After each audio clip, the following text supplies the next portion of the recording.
Good morning. That's again Professor Nadia idri with you from CNEAD 3 ENL Plus, Algeria. So academic writing and writing research paper MOOC is also important for you. That's why in this second week, in this third sequence, we need to teach you about the do's and don'ts of academic writing. This presentation is only concerned with the do's, so let's focus on the do's of academic writing. We may be best served by Albert Einstein's quote, who said, "There comes a point in your life when you need to stop reading other people's books and write your own." As researchers, writing research can be considered as an art. It involves skills to express complex ideas in a concise way, communicate with readers, benefit civil society, and contribute to a better life. So why focusing on the do's? First, we need to respond to academic standards, where we need to think about clarity and objectivity. As for clarity, there should be an urgent need to be concise and consistent in your research. By being objective, you need to be impersonal, that is, avoid impersonal or avoid personal statements, in other words. That's why, for you to succeed in your academic writing, you need to use a concise, precise, clear, and plain style. You need to use formal vocabulary and formal language. You need to use appropriate tone. You need to use short sentences. In other words, use connectors. You need also to use consistent tenses. Finally, you need to use specific details and precise language.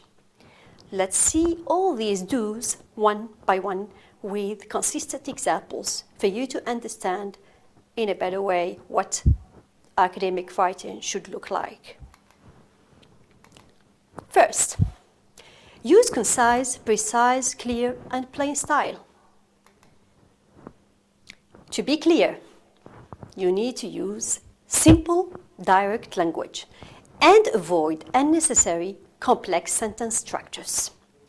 For example, instead of writing the salient information with respect to this inquiry is that the individual in question has been previously incarcerated, write, "The person we are investigating has a criminal record."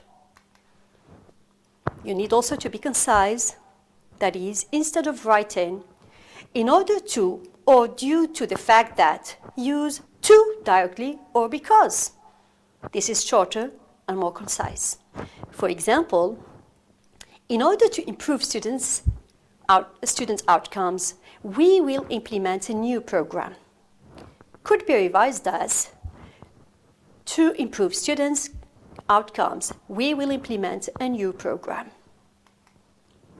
You need also to be precise. Use specific language and avoid vague or ambiguous terms. This is generally seen a lot while reviewing papers.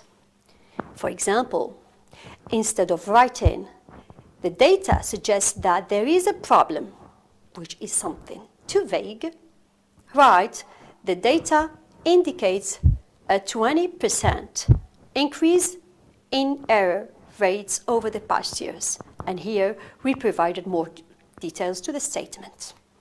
Finally, avoid using jargon, technical terms, or overly complex vocabulary, unless it is necessary for clarity. For example, instead of writing, "the research elucidates the underlying pathophysiology of the disease," write simply, "the research explains the cause of the disease." As for the use of appropriate tone, Of course, here I would like to give you a general example, and then we will move to a number of types of tones. So instead of writing, I feel that this is a good solution, right? This solution has been shown to be effective. By avoiding the use of personal pronouns and focusing on the evidence and facts, you maintain an objective tone. And here we have seen an example of an objective tone, which is a characteristic of academic writing, as we have already talked about. So let's have a look at another types of tones, like respectful tone, confident tone, formal tone, and consistent tone. So for respectful tone, instead of writing, the opposition's argument is ridiculous, right? The opposing argument raises some valid concerns, but there are also some significant flaws. By acknowledging the opposing viewpoint and respectfully addressing their concern, you maintain a respectful tone. This is quite important in academic writing. Confident tone refers to avoiding or being confident and relying on evidence. And we will have a look at evidence in our upcoming weeks. So instead of writing, I'm not sure if this will work, right? Based on the evidence, this solution has a high likelihood of success.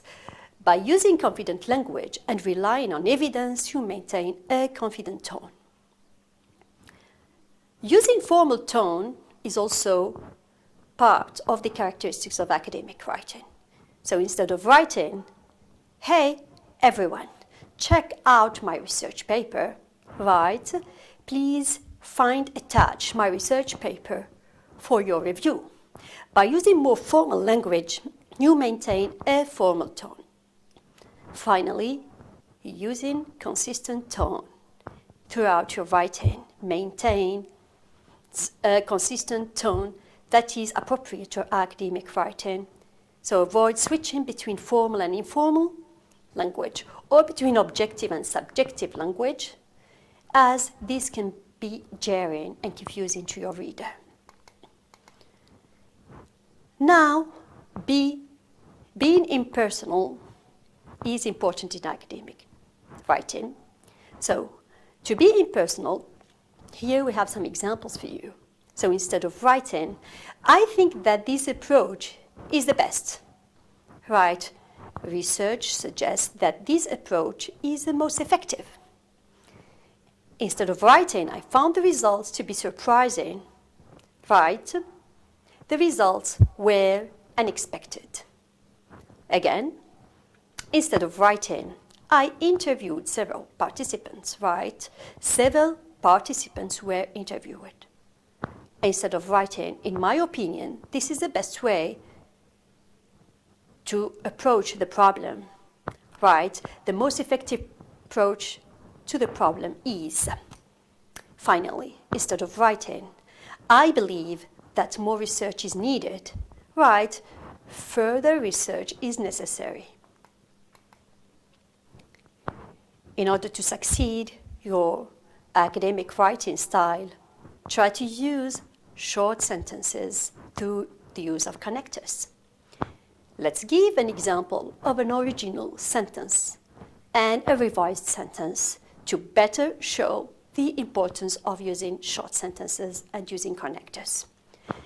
So the original version here is, although the initial results of the study showed promise, there were several confounding variables that had to be taken into account, including participant age, gender, and socioeconomic status, which were not controlled for in the study, and which may have influenced the outcomes of the study, making it difficult to draw definitive conclusions from the data.